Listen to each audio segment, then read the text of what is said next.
from Robert on this, I think, and from some of my other friends, in that I do not dispute that Mars is the most interesting destination for humanity that I think we can think of right now. We may be wrong, but I believe our collective judgment would be Mars is the most interesting destination.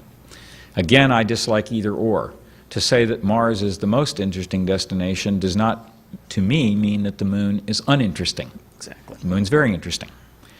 Even if the Moon were uninteresting, I would want to get to Mars by building up a spacefaring capability.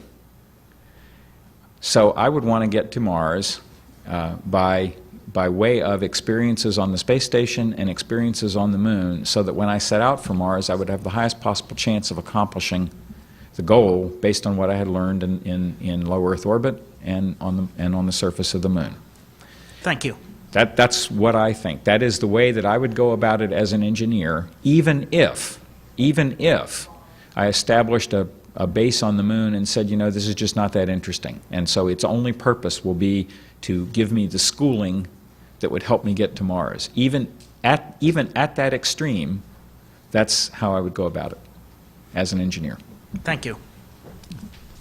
Sir. Yes, thank you. A couple of questions. First, it's often said that the dollar invested in Apollo was perhaps plowed back into the economy, perhaps at the ratio as high as 15-1.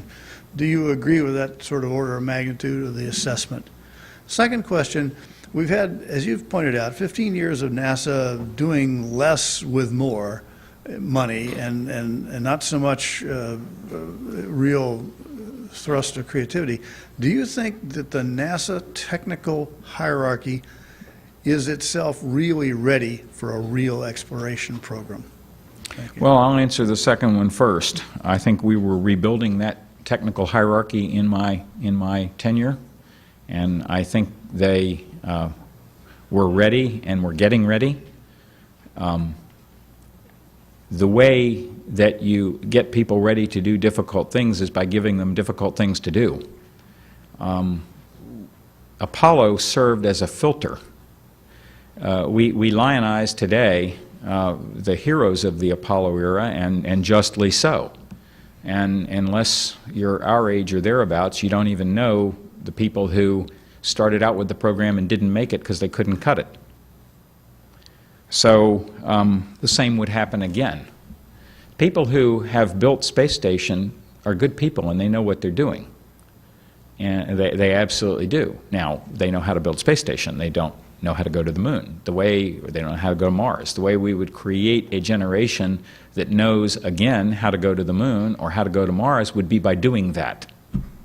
But the folks who are operating today to finish the building of space station, whether you are a space station fan or not, it's irrelevant. They know very well how to do what they have been doing, and they've done it very well under the circumstances. So the way we create capability is by demanding it. Well, just to follow up one thought, I find very often that the NASA technical folk seem very capable at inventing reasons not to go to Mars. And I really don't understand where this penchant comes from. Is it because there was a Mars underground for so long? No. Nobody at NASA doesn't want to go to Mars. But people, I will tell you again, I'm sorry, I know my view will differ from many here. But most people who actually have to face up to the task of accomplishing it understand that the Moon comes first. You know, sorry. In the development of rational spaceflight, spacefaring capability, recreation of LEO transport, recreation of heavy lift transport, recreation of the capability to operate on the surface of another planet, one which is only 3 days away, comes ahead of going to Mars. And so I know that some here do not agree with me, and I'm sorry. It would be nice to have everybody agree with me. But in the rational engineering development plan to get to Mars, where we all want to go, the Moon's a piece of that. And most folks at NASA who have any actual capability to execute a program understand that very well. Thank you. Okay. Obviously, you have many decades of experience in aerospace and NASA. How much money do you think COTS will receive? Just a educated guess when the House and Senate have their compromise. Would you have any idea? My guess would be, let's see, the president offered $6 billion over the next 5 years. I think the Senate's cut it down to 1.2 or something, and I hope I'm not misremembering badly. And the House cut it down to, something much less than that, a few hundred million. So my guess is it's going to wind up closer to where the Senate is than anything else. Thank you. I don't think the administration is going to get their way. I think the Senate mark is the high water mark. Okay, thank you.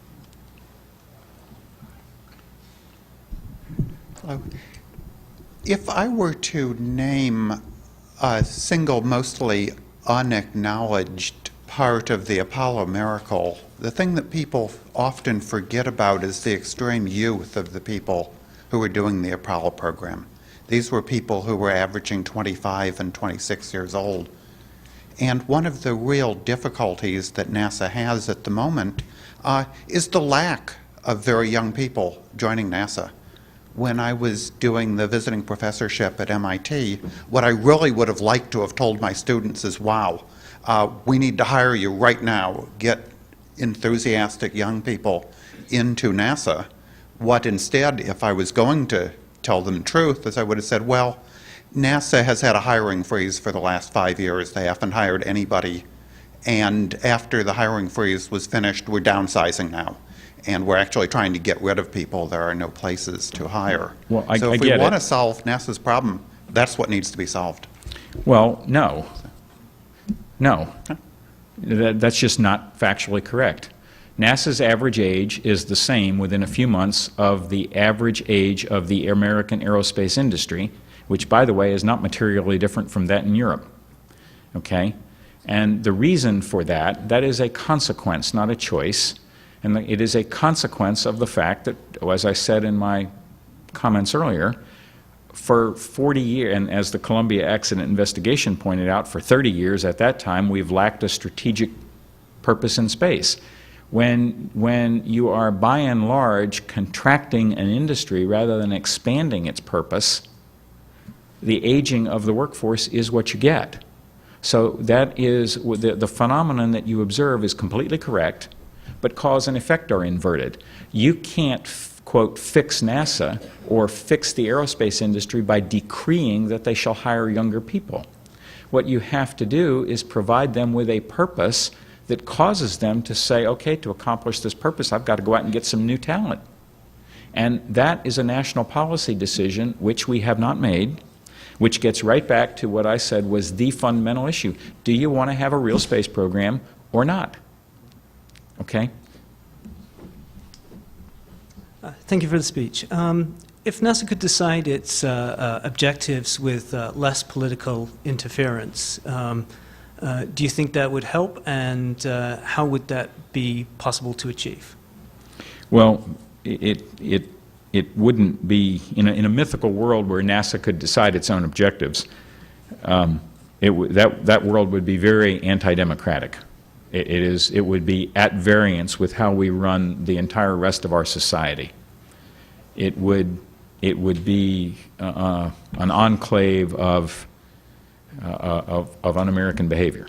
It is not how we have chosen to organize our society. Now, different societies make different choices, but that's just not what we've done. I accept the fact that publicly funded efforts, publicly funded entities have publicly decided purposes. What I find odd is that, and I've used this in other speeches in other places, and if you've heard it before, I'm sorry, I'll use it again. Every time we elect a new president, we do not redecide what the purpose of the Navy will be or the purpose of the Air Force.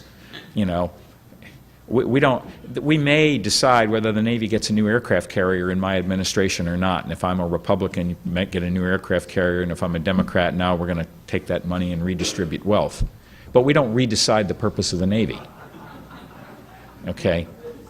Only NASA, as a very visible, with by the way, 4% of DoD's budget, only NASA seems to be a repeated victim to the idea that, well, I just got elected president, I'm going to decide what the purpose of the space program is going to be for my term.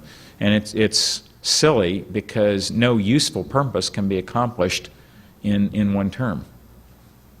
So I accept that in a democratic society we will have politically determined goals. I would like them to remain goals long enough so that they could be accomplished, and then successor administrations could say, well, that turned out well or turned out badly, and then if it turns out badly you make adjustments, and if it turns out well maybe you keep doing more of the same. But the feedback cycle is longer than one term, in my opinion. This is going to have to be, I think, the last question, so ma'am, go ahead. Thank you.